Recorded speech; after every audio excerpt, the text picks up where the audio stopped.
So tak ada langsung niat di hati saya nak mencerca, nak make fun, tak ada. Lillahi ta'ala memang tak ada.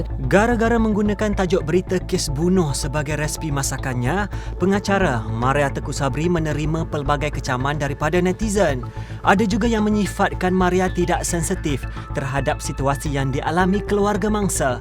Namun begitu, Maria ada alasan tersendiri bagi menjawab dakwaan ini. Saya letak nama makanan saya untuk memberi berita yang terkini kepada semua follower-follower saya pada masa PKP. So masa PKP tu saya start lah. Mula-mula saya linkkan dengan COVID. Maksudnya saya bagi liputan berita terkini COVID yang terlatest. Saya bagi jumlah berapa yang terbaru, lepas tu berapa angka kematian dan sebagainya. Tapi selepas habis PKP, maksudnya dah tak ada. Tapi orang ternanti-nanti apa yang posting saya seterusnya. Dia bukan nak tengok sangat masakan saya tu. Sebab masakan saya tu sebenarnya simple. Masakan hari-hari kita makan, lauk-lauk kampung saja.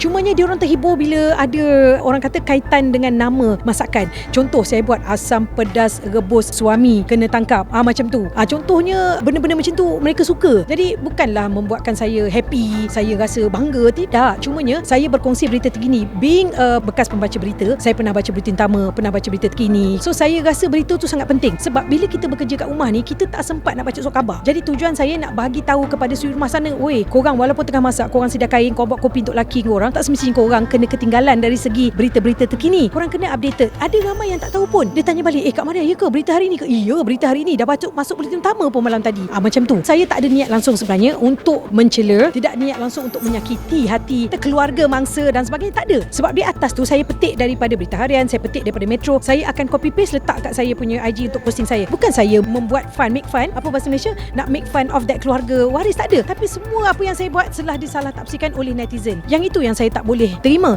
Sebab apa? Come on lah. Sampai bila kau nak hidup asyik negatif? Be positive in life. Kita ni orang Islam. Saya tahu di mana keadaan saya, di mana kedudukan saya. Saya ni ada akal. Saya ni bukan nak kata warak baik sangat, tidak. Tapi saya tahulah apa batasan-batasan saya. Panjang kau ambil 3 hari. Tapi kan Kak, orang cakap kalau Akak nak buat macam bagi awareness, tapi Kak menyentuh sensitivity. So apa komen Akak? Seperti yang saya dah katakan tadi, saya tidak orang kata nak mencerca, menghina ataupun tidak orang kata make fun of that keluarga. Tidak langsung. Cumanya dekat bawah tu, faham tak? Maksud saya yang atas tu berita, yang kat bawah tu kira saya dah start berseluruh dengan saya punya followers. Sebab bagi saya followers saya tu penting untuk saya hiburkan. Sebab saya faham dia orang bila berada di rumah macam mana dia orang buat kerja. So tak ada langsung niat di hati saya nak mencerca, nak make fun, tak ada. Lillahi ta'ala memang tak ada. Jadi kalau you all follow memang cara style saya posting, you all dah kena faham dah by now. Saya rasa kita dah masuk tahun kedua dah kita PKPB. Jadi you all dah patutnya dah memahami dah saya punya caption tu. Di atas berita, di bawah saya berseluruh dengan semua follower saya.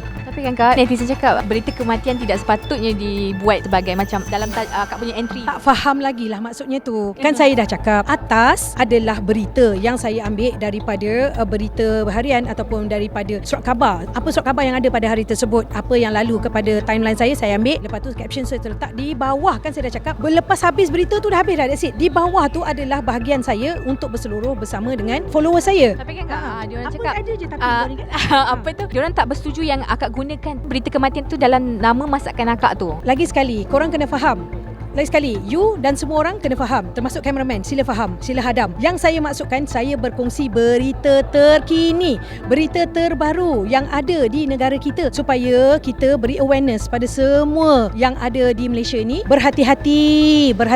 Ya, kita nak kahwin memanglah atas dasar cinta. Bak saya kata, di atas caption tu adalah berita terkini, di bawah tu saya berseluruh dengan follower saya. Kalau you take my caption tu as a positive, insya-Allah you all pun daripada negatif netizen yang memang saya chop memang negatif sekalunya akan jadi positif, insya-Allah. Saya tidak pernah mempersendakan orang yang mati, insya-Allah. Saya pun tak nak orang mempersendakan kalau saya mati. Saya tak nak orang mempersendakan keluarga saya kalau keluarga saya mati.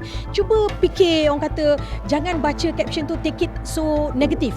Take it positif. Bawah nasihat, atas tu berita yang saya kongsi. Kiranya Akak bagi nasihat lah kepada orang, jangan salah pilih suami. Jangan pilih suami. Faham pun akhirnya Juliana. Lambat juga orang nak sampai Lambert. Netizen. Cakap kat netizen tu cepat-cepat sikit. Bawah tu nasihat. Walaupun nasihat tu saya tak boleh bagi nasihat tu dengan cara kasar sebab orang takkan boleh terima. Oi, kau ni macam nak mengarah aku pula. No, saya bagi dalam bentuk macam berseluruh. Ada seorang chef profesional tu dia mengatakan yang akak tak sepatutnya letakkan nama masakan dengan berita-berita Itu hak dia. Dia tak ada hak nak bagi tahu saya. Itu IG saya, itu cara saya. Itu apa yang saya perjuangkan selama ini. Saya nak berkongsi berita dengan semua isteri-isteri yang berada di rumah masa PKP ini. Itu hak saya, itu IG saya. Kalau rasa tak puas hati, unfollow lah.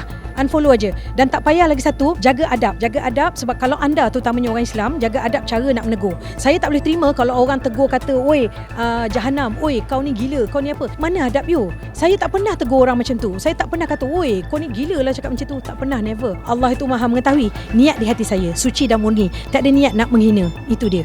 Terima kasih, Kak. Itu je. Aku tengah marah ni, kau dah naik ni, aku dah tengah zoom ni. Boleh cakap sampai pagi.